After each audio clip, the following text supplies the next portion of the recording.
Hey there, my name is Chris Acton with Acting Creative, and this is a handwoven experience.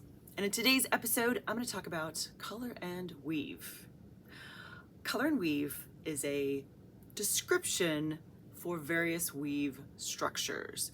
Let me make sure you understand that whole sentence right there. So think of a weave structure like a house. It is literally how the fabric is built, right?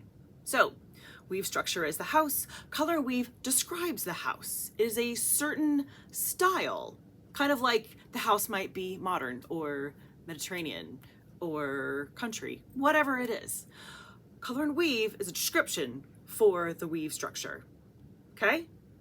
Hang in there. We'll get there. Color and weave is a description meaning that we've used color strategically in both the warp and the weft to create a visual pattern. Okay, let me say that one more time. So when you use color in certain key positions in both the warp and the weft, it creates a visual pattern that is color and weave. Okay, let me give you some examples that hopefully that'll make it all just clear as mud. All right, here's our first example. Our first example is log cabin. Now, we're going to focus just on this blue section right here.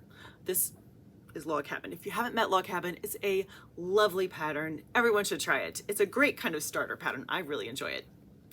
Okay, so because we used blue and white in both the warp yarns going this direction and the weft yarns going this direction, it created this very cool block geometric kind of look to it, right? But this is plain weave. Log cabin is plain weave. So imagine plain weave is the house, right?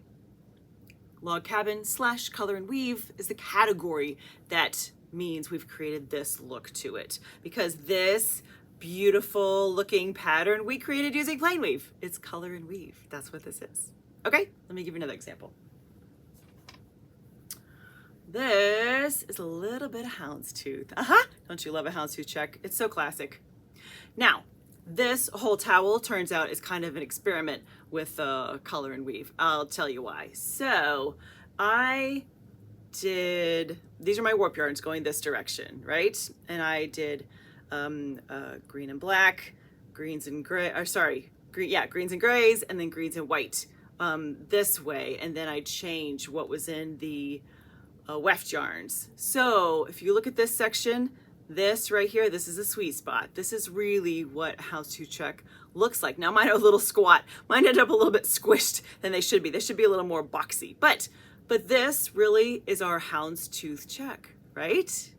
And if you get away from that, look at this. It doesn't look like a houndstooth check at all. Because when it comes down to it, all of this fabric is a 2-2 twill. That's all it is. But houndstooth check relies on this color and weave magic, so that we have the same two colors in the warp and we have the same two colors in the weft, and that's what makes this very, very cool, distinctive design. It's all about where you place the colors, because clearly if you don't place the colors in the right place, I mean, it's still lovely, but it's not a houndstooth check. It is a 2-2 twill. Yeah?